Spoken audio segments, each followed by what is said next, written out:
Hello friend, नमस्कार। GK GS video में सभी का स्वागत है। आप सभी कैसे हैं?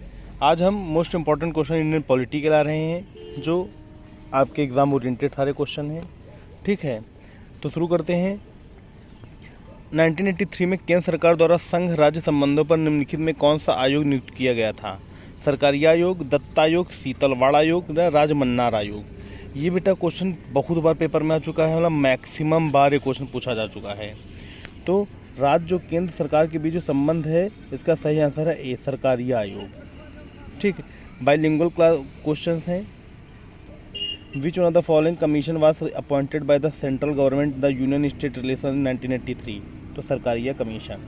ठीक, नेक्स्ट क्वेश्चन है, निम्नलिखित में कौन सा कर केंद्र सरकार द्वारा लगाया जाता है लेकिन राज्यों द्वारा एकत्र और विनियोजित किया जाता है? अर्थात टैक्स जो है सेंट्रल गवर्नमेंट लगाती है, लेकिन उसको राज्य जो है एकत्रित करती है और विनियोजित करती है। कौन सा है? मुद्रा शुल्क, चिकित्सा एवं शौचालय सामग्री पर उत्पाद शुल्क, बिक्री कर, ए और बी? तो इसका सही आंसर कौन सा है?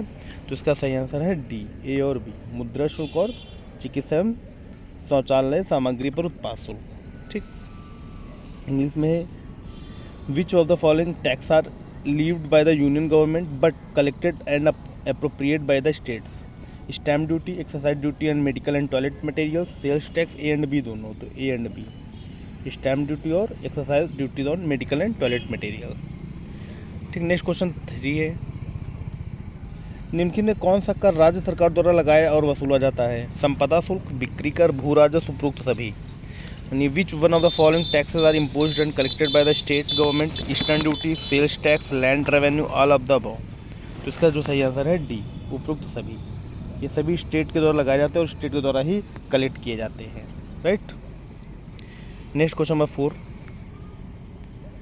निम्नलिखित में कौन सा कर केंद्र सरकार द्वारा लगाया जाता है और एकत्र किया जाता है लेकिन आय संघ और राज्य को बीच वितरित की जाती है? मतलब वह कौन सा टैक्स है जो केंद्र सरकार के द्वारा लगाया जाता है और कलेक्शन भी केंद्र सरकार द्वारा किया जाता है, लेकिन जो इसकी इनकम होती है वो राज्यों में बांटी जाती है और केंद्र सरकार में भी रहती है? बिक्री कर, आयकर, संपदा शुल्क, भू राजस्व? Which one of the following tax is levied and collected by the union government, but the proceed and distribute between the union and states? Sales tax, income tax, state duty, land revenue? तो जो इसका सही answer है वो B है, आयकर, income tax. Income tax जो होता है वो केंद्र सरकार लेती है, परंतु वो राज्यों केंद्र दोनों में डिस्ट्रीब्यूट होती है। ठीक, नेक्स्ट क्वेश्चन नंबर 5, कौन सा अनुच्छेद केंद्र सरकार द्वारा राज्यों को सहायता अनुदान संबंधित है? अनुच्छेद 270, 280, अनुच्छेद 275, अनुच्छेद 265? Which one of the following deals which of the article deal with the grant and aid by the union government to the states? Article 270, article 280, article 275, article 265? तो इसका सही आंसर क्या होगा? C, article 275। Correct. Next question number 6, निम्नलिखित में कौन सा अनुच्छेद उपराष्ट्रपति के चुनाव संबंधित है? अनुच्छेद 64, अनुच्छेद 68, अनुच्छेद 66, अनुच्छेद 62? विच of the following article deal with the election of the vice president? Article 64, 68, 66, 62? तो इसका सही आंसर है सी, आर्टिकल 66। नेक्स्ट, उपराष्ट्रपति को उसके पद से कौन हटा सकता है? अध्यक्ष, प्रधानमंत्री, संसद या राज्य की विधानसभाएं? Who can remove the vice president from his office? President, prime minister, parliament या legislative assembly of the states? तो इसका सही आंसर सी, संसद, पार्लियामेंट के पास पावर है। ठीक, नेक्स्ट, उपराष्ट्रपति का कार्यकाल इस प्रकार है? 6 साल का, 4 वर्ष का, 7 साल का, 5 साल का? The term of office of the vice president is as follows: 6 year, 4 year, 7 year, 5 year? तो इसका सही आंसर है D, 5 year. 9th number question, उपराष्ट्रपति का पदेन अध्यक्ष होता है राज्यसभा का, लोकसभा का, योजना आयोग का या राष्ट्रीय विकास परिषद का? The vice president is the ex officio chairman of the Rajya Sabha, Lok Sabha, planning commission, national development council? तो इसका सही आंसर है राज्यसभा। ठीक, राज्यसभा, राज्यसभा मतलब अपर हाउस। ठीक, नेक्स्ट, निम्नलिखित में से कौन सा अनुच्छेद प्रधानमंत्री और अन्य मंत्रियों की नियुक्ति से संबंधित है? अनुच्छेद 76, अनुच्छेद 74, अनुच्छेद 75, अनुच्छेद 72। विच one of the following article deal with the appointment of the prime minister and other ministers? Article 76, article 74, article 75, article 72। तो इसका सही आंसर है सी, आर्टिकल 75, अनुच्छेद 75। ठीक, नेक्स्ट क्वेश्चन नंबर 11। भारत प्रधानमंत्री की नियुक्ति निम्नलिखित किसके द्वारा की जाती है? भारत के अटॉर्नी जनरल, राष्ट्रपति, उपाध्यक्ष, भारत के मुख्य न्यायाधीश। The prime minister is appointed by which one of the following? Attorney general of India, president, vice president, chief justice of India.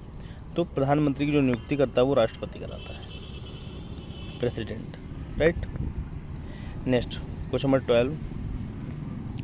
निम्नलिखित में कौन सा अनुच्छेद 78 के तहत मंत्रिपरिषद के सभी निर्णयों के बारे में राष्ट्रपति को सूचित करेगा?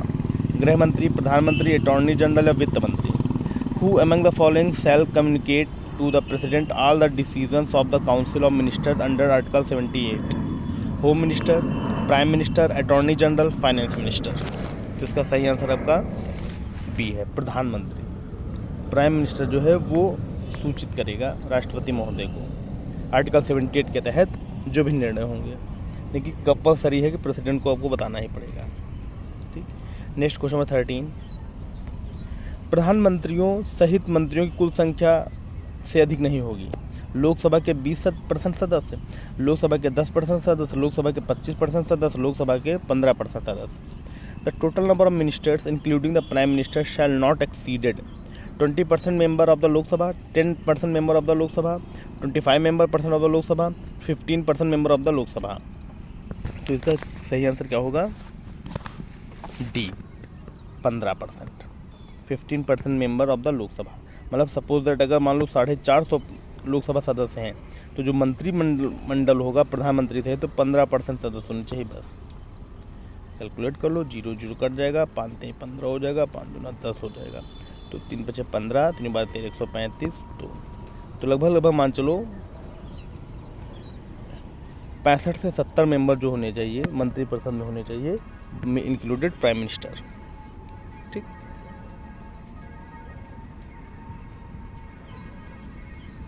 नेक्स्ट है